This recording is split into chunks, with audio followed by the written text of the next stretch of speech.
उस लाडले से पूछिए, उस बच्चे से पूछिए जिसके आंखों में समंदर उतर आया है। उस मां से पूछिए जिसकी रातों की नींद उचट चुकी है। उस पत्नी से पूछिए जो करवटें बदलती है, रात गुजर जाती है, पता नहीं चलता, पाँव फट जाती है। और वो बच्चा, वो बेटी उठती नहीं है, बिलखती ही रहती है। उसके आंसू उसके नेत्रों में सूख चुके हैं। आपको यह एहसास नहीं होगा मुख्यमंत्री महोदय, लेकिन नहीं, जरूर आपको यह एहसास होगा। जब आप मुंडन संस्कार में शामिल हो रहे थे तो ये आपकी आंखों से लोर आपके गालों तक टपक आई।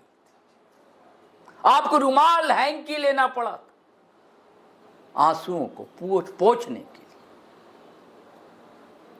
तो ये बच्चे तो छोटे हैं और इनकी मां किस तरह बिछड़ रही थी वो।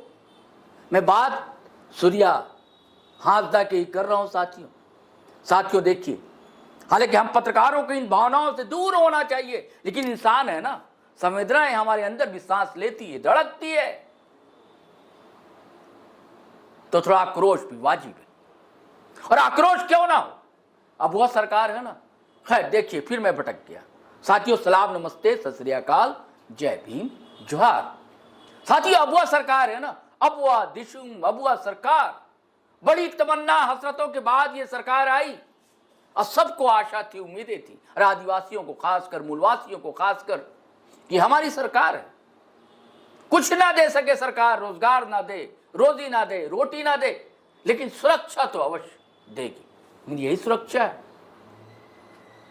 कि दिन दहाड़े कहिए, रात का तो बहाना है। दिन दहाड़े से कहा जाता, सरेआम कहा जाता है। एक लीडर जो आवाज उठाता था आदिवासियों को, मूलवासियों की, विस्थापन की, पलायन की, अवैध खनन की और कॉर्पोरेट मिश्रित राजनीति के खिलाफ बोला करता था, वही सूर्या हांसदा।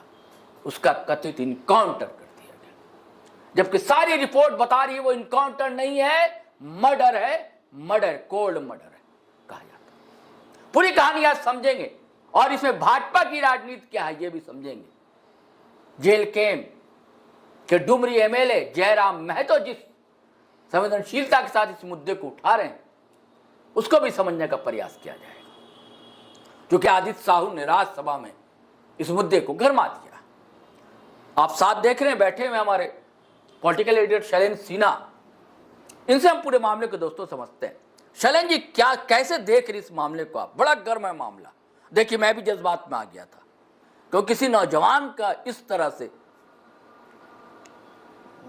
शरोज जी, यदि क्या हम लोग पहले दर्शकों को वो वीडियो दिखला दें क्या, राज्यसभा में आदित्य साहू ने क्या मामला उठाया था? हाँ, दिखा दिया जाए। हाँ, तो पहले दर्शकों हम लोग वो वीडियो देखिए जो राज्यसभा में जो भाजपा के सांसद हैं आदित्य साहू, उन्होंने यह मामला किस तरह उठाया और क्या अपने वक्तव्य में उन्होंने अपनी बातें कहीं, किसको निशाने पे लिया और किन चीज़ों की उन्होंने मांग की। आप देखिए ये वीडियो पहले। मैं हाल के दिन में 4 दिन पहले की बात बतलाना चाहता हूं। सल्थाल परगना क्षेत्र का जो आदिवासी बहुल क्षेत्र है, वह एक संथाली व्यक्ति, एक जुआ सूर्या हांसदा, जो ऐसे अवैध खुदानों का विरोध किया करता था, अवैध कारोबारियों का विरोध किया करता था, जो हमारी प्राकृतिक संपदाएं थी, जो कोयला है, उसको लूट से बचाने का आंदोलन करता था। 500 बच्चों को, गरीब बच्चों को शिक्षा देने का काम करता था। लेकिन जो अवैध कोयला खदान चलाते थे, अवैध कारोबार करते थे, वैसे लोगों को बर्दाश्त नहीं हो रहा था। वहां के प्रशासनिक पदाधिकारियों को मिलीभगत से मुठभेड़ दिखा करके वहां पर उसका गोलियों से छलनी कर दिया जाता, उसकी हत्या कर दी जाती है। ये आदिवासी की बात कांग्रेस करती है, और जहां भी अवसर मिलता है आदिवासियों के साथ अन्याय और अत्याचार करने का काम करती है, शोषण करने का काम करती है, दोहन करने का काम करती है महोदय। और आदिवासी जुआ जो एक विराट स्वरूप में उस जुआ को पूरे राज्य में देखा जा रहा था, विराट हृदय का वो सम्राट था, वैसे जुआ का एक षड्यंत्र के तहत हत्या कर दी गई। उसके बाल बच्चे, उसके परिवार के लोग, गरीब परिवार के लोग आज दहाड़ दहाड़ के रोने का काम कर रहे हैं। ये कांग्रेस का करतूत है, आरजेडी का करतूत है, और इसके समर्थन से झारखंड राज्य में सरकार चल रही है। ये चोर की बात करते हैं, पूरा क्षेत्र को कंगाल करने का काम कर रहा है। महोदय जी शैलेंद्र भाई, देखिए, आप जिस तरीके से आदित्य साहू ने ये मामला उठाया राज्यसभा में, वो बहुत बड़ी बात है, क्योंकि अब तक एक ऐसे प्लेटफॉर्म पे भाजपा इस पूरे मुद्दे को उठाती रही है जो गैर, आप कहते हैं ना, जिसको रिकॉर्ड में नहीं ला सकते थे। लेकिन आज राज्यसभा में भाजपा ने यह मुद्दा उठाते हुए राज्य सरकार पर अब ये मोरल प्रेशर जरूर बना दिया, मुख्यमंत्री हेमंत सोरेन और उनकी सरकार पर, जो आप इस मामले में या इस मुद्दे पे अपनी ओर से कोई एक जवाब दें, क्योंकि ये काफ़ी गंभीर बात है, खासकर जब से ये घटना हुई है और एनकाउंटर की, और उसके बाद तमाम जो इसमें पक्ष और विपक्ष की बातें जो आ रही है उस पर ये जरूर देखने को मिला है। जो शुरू के कुछ दिनों में ज़रूर भाजपा इस मामले पे बचती रही, कोई कमेंट नहीं आया। एक कमेंट शुरू में बस इतना आया था, जो वो भाजपा के पहले पूर्व नेता थे, भाजपा के वर्तमान में वो पिछले विधानसभा चुनाव में वो छोड़ चुके थे और जेएलके में चले गए थे। लेकिन कुछ दिनों के बाद जैसे उनके परिजनों का बयान आया, सूर्या हांसदा के परिजनों, उनकी पत्नी और उनके माँ का वो बयान आया, फिर उन्होंने वो तस्वीरें जारी की जो सूर्या हांसदा के शरीर की, और उस पर गोलियों के निशान नहीं थे, और कई सवाल भी खड़ा किए। उसके बाद भाजपा ने इस मामले को अपने मतलब आप कह सकते हैं जो उसमें उन्होंने अपनी सक्रियता बढ़ाई, और पिछले दिनों तो पूर्व मुख्यमंत्री अर्जुन मुंडा के नेतृत्व में वहाँ पे जाके लोगों से बातचीत करना, परिजनों से बातचीत तक उन्होंने की, और उस दिन में उन्होंने कहा जो यह एक साजिश है, साजिश के तहत उनकी हत्या हुई है, और इस मामले की जांच में सरकार की एजेंसी पर अब हमें कोई भरोसा नहीं है, ये भाजपा नेता अर्जुन मुंडा का कहना था। तो ऐसे में इस मामले की जाँच सीबीआई से ही कराना एकमात्र विकल्प होगा। और आज जब ये मामला संसद में उठ गया है तो निश्चित रूप से सरकार को पहल करनी चाहिए, क्योंकि इस मामले में देखिए एक ये भी है जो इस मामले में अब तक राज्य सरकार की ओर से या गृह विभाग की ओर से या डीजीपी के स्तर पे या पुलिस मुख्यालय के स्तर पे कोई बयान नहीं आया। जो ऑफिशियल एक बयान आया था वो बयान सिर्फ गोड्डा के एसपी का एक बयान आया था। तो ऐसे में निश्चित रूप से जो व्यक्ति 4 विधानसभा चुनाव लड़ चुका हो, सक्रियता, राजनीतिक सक्रियता उनके लंबे समय तक रही हो, और कई मामले में बरी थे वो, नहीं, हाँ, सामाजिक कार्यों में भी वो लंबे समय से सक्रिय थे, स्कूल तक चलाते थे, जैसा कि आपने भी पिछले वीडियो में कहा था, और लगभग 300 से 350 बच्चे वहां पढ़ते थे। तो निश्चित रूप से इस पूरे मामले को एनकाउंटर से पहले यदि आपने उनको गिरफ्तार किया, जो कुछ मामले उनके खिलाफ दर्ज थे, अगर आपने वो वीडियो देखा होगा शैलेंद्र, करंदन बच्चों का कैसे रो रहे थे, निश्चित रूप से आपने अभी एक बच्चे की बात कही, मैं तो बेटी की बात कर रहा हूँ, बेटा बेटी, सिर्फ एक बच्चे की या 2 बच्चे, 350 बच्चे, लेकिन 350 बच्चे रो रहे।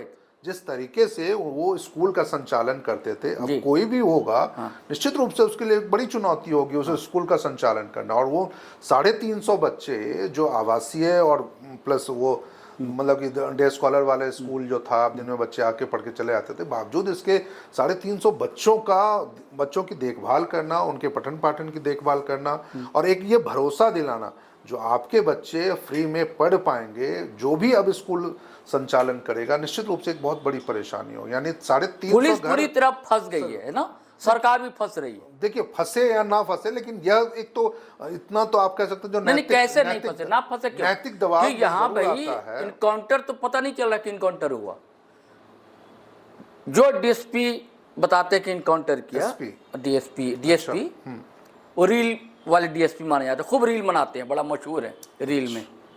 तो आप उस समय उसको भी तो लाइव कर सकते थे ना, कि भाग रहा है, आप वीडियो बना सकते थे कि देखिए ये भाग रहा है, या अपराधी छीनकर और बंदूक छीनकर भाग रहा है, वो वीडियो बना लेते हैं आप। तो यहाँ तो सारे सबूत हैं कि उसकी पहले पिटाई की गई, उसके टॉर्चर किया गया, उससे जुल्म हुआ, उसकी डेड बॉडी बता रही है उनकी, डेड बॉडी पर कहीं निशान नहीं है। परिजनों का भी ये कहना, जो कहना नहीं, डेड बॉडी दिखा कर कहना है, पीठ पे गोलियों का कोई निशान नहीं, जबकि भागने के कहने पर तो आप नहीं भी मान सकते हैं भाई, कोई भी कुछ कह सकता है, सबूत तो वो दिख रहा है डेड बॉडी पोस्टमार्टम के बाद। सही कह रहे हैं, लेकिन उसमें एक ये भी है, जो यदि आप उनके पुलिस के ही दावों के अनुसार यदि वो भाग रहा था, पैर पे गोली मारेंगे, पहले पैर पे भी, लेकिन आप पीठ पे ही ना गोली, पीठ पर ही गोली मारेंगे ना, और पीछे से मारेंगे, तो वो पीछे से गोली उनके मारने का निशान नहीं है, पीछे पे तो दाग है कि जैसे बहुत पीटा गया हो, खून जम जाता है ना, वो निशान है। जलने का निशान है, जैसे कि शॉर्ट सर्किट या बिजली का करंट दिया जाता हो, वो निशान है। पेट में एक जगह लगता है कि हाँ गोली का निशान हो सकता है, नहीं होगा। देखिए वैसी वो चीजें तमाम, वो ये सारे दावे जो हैं वो उनके परिजनों के हैं। हाँ। और वो सारी चीजें, तस्वीरें भी उनकी तस्वीर से वो परिजन बता रहे हैं, परिजनों का ये कहना। तो हमारा सवाल बस यही है, सिर्फ उसका नहीं कहना, कई पत्रकार भी अब कह रहे हैं। टेलीग्राफ में बहुत अच्छी, मैंने पिछले वीडियो में भी कहा था, टेलीग्राफ ने बहुत अच्छी रिपोर्ट की, सबूत के साथ रिपोर्ट की। और जिस मामले में कहा जा रहा है कि उनको गिरफ्तार किया गया, तो उस मामले में वो अभियुक्त भी नहीं थे, नामजद। और जो डीएसपी महोदय ने अपना कहा था प्रेस कॉन्फ्रेंस में कि एक डीएसपी का हाथ तोड़ दिया था, उस डीएसपी चंद्रशेखर, उनका नाम उन्होंने कहा कि नहीं, हमारे साथ ऐसा कुछ नहीं हुआ है। तो घटनाक्रम निश्चित एक कंपनी का जो मामला कह रहे हैं कि उसके साथ वो कंपनी वाले कह रहे हैं कि नहीं, ऐसा कोई मामला ही नहीं हुआ था। तो अब बताइए आप, इसे क्या ये सोची समझी साजिश के तहत ऐसा हुआ? ये सवाल तो उठ रहे हैं निश्चित रूप से, और ये सवाल उठ ही नहीं रहे हैं। इस सवालों को मजबूती भी मिल रही है जैसे जैसे समय बीत रहा है इस मामले में, और जिस तरीके से चुप्पी है और एक पक्ष की, जिस पक्ष पे ये आरोप, हाँ बिल्कुल आपका सही कहना है। हाँ, जो जैसे जैसे समय बीत रहा है, देखिए सीएम का नहीं आया कोई बयान, डीजीपी का नहीं आया कोई बयान ही नहीं आया किसी का, या गृह मंत्री तो सीएम साहब के पास ही है, गृह विभाग का, गृह सचिव का भी बयान हाँ उनका भी बयान आ सकता था, उस पे आ सकता था। लेकिन तमाम ये चीजें हैं, तो निश्चित रूप से देखिए सरकार तो कटघरे में खड़ी होती है इस मामले में, क्योंकि वो सूर्या हांसदा, मतलब जैसे एक सज्जन का, एक व्यक्ति का हमारा यह भी कहना था, जो व्यक्ति राजनीतिक तौर पर इतना मजबूत था, सामाजिक तौर पर इतना मजबूत था, तो क्या उसे कानूनी तरीके से हैंडल नहीं किया जा सकता था? अच्छा आप कह रहे हैं फरार चल रहा था, वो कोई भी आयोजन करता था, अनुमति लेता था, हाँ सर जाकर मिलता था अधिकारियों से, हाँ, और फिर वो कभी ऐसी चीजें नहीं हुई जिसमें आप उनकी फरारी को लेकर के या चीजों, अब पत्नी कहती है जब आप लेकर गए, बाइक पर लेकर गए पहले घर से, तो तब भी तो भाग सकता था। कई और आपने हथकड़ी क्यों नहीं पहनाई थी?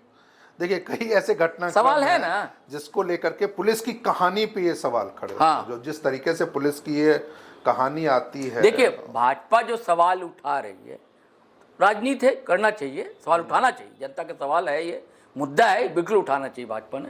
लेकिन भाजपा पर भी सवाल खड़े होते हैं ना, ये कॉर्पोरेट को प्रश्रय कौन दे रहा, और इनका जो है सो कॉल्ड मर्डर ये कहिए या सो कॉल्ड इनकाउंटर कहिए, इसमें कहा जा रहा है कि कॉर्पोरेट का हाथ है और साथ में राजनेता की मिलीभगत।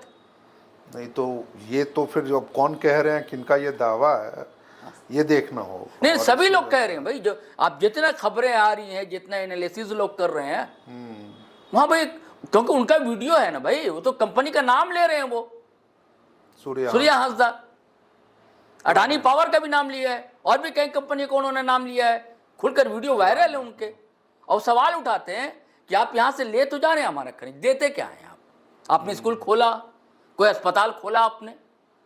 हम लोगों ने एक वीडियो बनाया था ना चलन जी, सीएसआर फंड वाला, हाँ वही सीएसआर, कहाँ जाता है वो फंड, आखिर कंपनी कहाँ खर्च कर रही है वो? उसका तो यही था कि भैया स्कूल खोलिए, अस्पताल खोलिए, इसके खिलाफ वो अभियान बड़ा छेड़ने वाले थे। देखिए यही सारे सवाल हैं जिसको लेकर के सरकार को या विभाग, अभी आप बताइए असम का एक मामला था, ये भाजपा वाले बोल रहे हैं इनकाउंटर कहाँ की शुरुआत हुई है? सारी शुरुआत इनकाउंटर में कि गाड़ी पलट जाएगी, कहाँ से मुहावरा शुरू हुआ? उत्तर प्रदेश से ना। कोई अपराधी भी है ना तो उसका मानव अधिकार है जीने का, आपको हक नहीं है किसी के जान ले लेने के लिए, ये जिम्मेदारी अदालत की होती है, कोर्ट की होती है। तो राजनीति है, वो तो यूपी पर नहीं बोलेंगे, जैसे असम पर अभी नहीं बोलेंगे। आदिवासी भाजपा नेता चिल्ला रहे हैं, अभी कोर्ट ने ही फटकार लगाई है असम सरकार को कि आदिवासियों का जिला है, आधे जिला की जमीन किसी कॉर्पोरेट को दे दी जा रही है, आधे जिले की जमीन आदिवासी बहुल जिला है, वहां पर नहीं बोलेंगे। लेकिन हम लोग को तो सवाल यहां उठाना है, हम इसलिए सवाल नहीं उठाए कि ये अबुआ दिशुम अबुआ सरकार है, बहुत दिनों के बाद मिली है, नहीं तो भाजपा आ जाएगी, ये सब डर की जरूरत नहीं होना चाहिए। सवाल तो जेएमएम के लोगों को, कांग्रेस के लोगों को भी उठाना चाहिए, जो आदिवासी लीडर है उनको भी उठाना चाहिए। देखिए ये एक गंभीर तो है सारी परिस्थितियां जो हैं, चाहे वो आदिवासियों के मुद्दे के ही, क्योंकि सूर्या हांसदा आदिवासी नेता थे और संथाल में बहुत बड़ा प्रभाव उनका लगातार बढ़ रहा था। जिस तरीके से पिछले 15-17 सालों से वो सक्रिय रहे हैं राजनीति में और सामाजिक क्षेत्र में अपने कार्यों के जरिए, तो निश्चित रूप से इसमें सवाल तो उठते, और सवाल सिर्फ उठते ही नहीं है, अब जवाब देने के लिए भी यदि आप इस मामले में सरकार आगे नहीं आती है और जिस तरीके से या गृह विभाग आगे नहीं आता है, मंत्री सामने नहीं आते हैं या फिर वहाँ के जनप्रतिनिधि सामने नहीं आते हैं, जो भी एक है, तो निश्चित रूप से आने वाले दिनों में देखिएगा ये मामला फिर राज्यपाल तक पहुँचने में और उसके माध्यम से शायद केंद्र तक पहुँचने में अब ज़्यादा वक्त नहीं लगेगा। बेहतर यही होगा जो सरकार के खिलाफ, उनकी कार्यशैली को लेकर के खिलाफ कोई और ज्यादा सवाल सरकार की ईमानदारी से जांच करवाना चाहिए। हाँ, निश्चित रूप से सरकार ना सिर्फ ईमानदारी से, उससे पहले जिन पे ये आरोप लग रहे हैं, जिन अधिकारियों पे ये आरोप लग रहे हैं, सस्पेंड होना चाहिए, उनके खिलाफ एक कार्रवाई होनी चाहिए। उसके बाद ही ये मामले की जांच का प्रक्रिया शुरू होनी चाहिए, क्योंकि देखिए कई बाबूलाल मरांडी ने इस पे सीबीआई जांच की मांग की है, सिटिंग जज से उसकी न्यायिक जांच की बात चंपई सोरेन ने की है, अर्जुन मुंडा ने भी किया, तो ये तमाम सभी भाजपा के भी हैं। लेकिन इसके अलावा जो आम लोगों में है, jail camp leader Jairam Mahto विधायक, डुमरी विधायक, उन्होंने भी की है।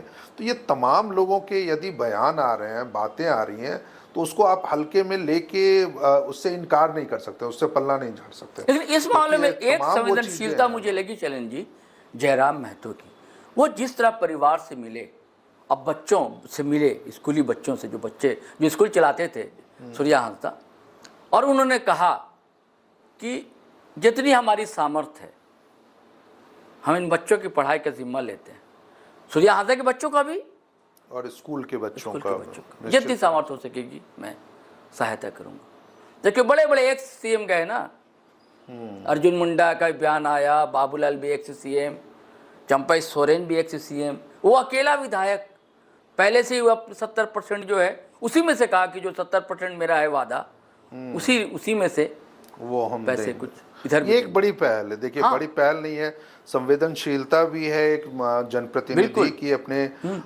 जनता के प्रति, चाहे वो उसके विधानसभा क्षेत्र के आते हो चाहे नहीं, या तो कोई मतलब नहीं है उसका। लेकिन निश्चित रूप से ये एक ऐसा मामला है जो हाल के वर्षों में झारखंड में कभी ऐसा देखने को नहीं मिला था।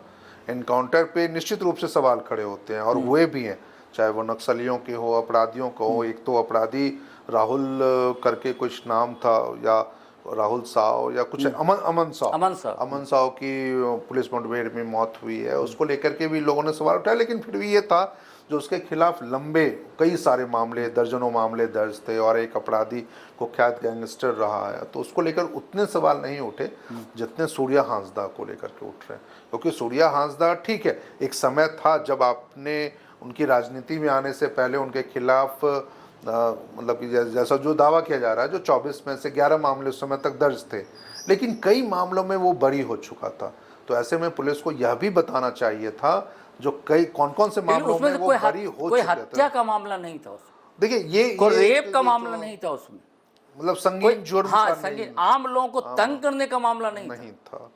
तो खैर बस ये मामला था, आरोप था कि कॉर्पोरेट को धमकाते हैं और लेवी लेते हैं, ऐसे ही मामले ये मामले हो सकते हैं। और अभी देखिए उसमें भी खासकर ये एक देखने को मिला था शैलो जी, जो जिस तरीके से पिछले 2010 में उनके खिलाफ मामला दर्ज हुआ और उसका सीधा 2020 में मामला दर्ज, यानी बीत के 10 सालों में बहुत ज्यादा। इस साल अभी हुआ है जो वो 25-26 मई के बाद से लेकर 9 जून को उनके खिलाफ आखिरी मामला दर्ज हुआ था। और उसके बाद हो सकता है यदि मुठभेड़ में मामला दर्ज कर लिया हो तो अलग बात हो, मुठभेड़ जिस दिन हुई, लेकिन वो 12-13 दिनों में 4 मामले पुलिस ने या 5 मामले उस पुलिस ने दर्ज कर लिए। तो वो बताता है जो आखिर किस तरह के मामले थे, और यदि आपने मामले दर्ज किए थे तो क्या उसकी जानकारी उनके परिजनों को थी या नहीं थी, या उसकी सार्वजनिक तौर पर हुई। देखो कि यहाँ पर ये भी चलता है ना, मामला दर्ज कर लेते हैं लेकिन लोगों को पता तक नहीं चलता है जो हाँ आपके खिलाफ कोई मामला दर्ज, जब जरूरत होगा उठा लेंगे, उसके बाद फिर पुलिस ऐसा ही करती है। ये तमाम ऐसी चीजें हैं, घटनाक्रम ऐसे हैं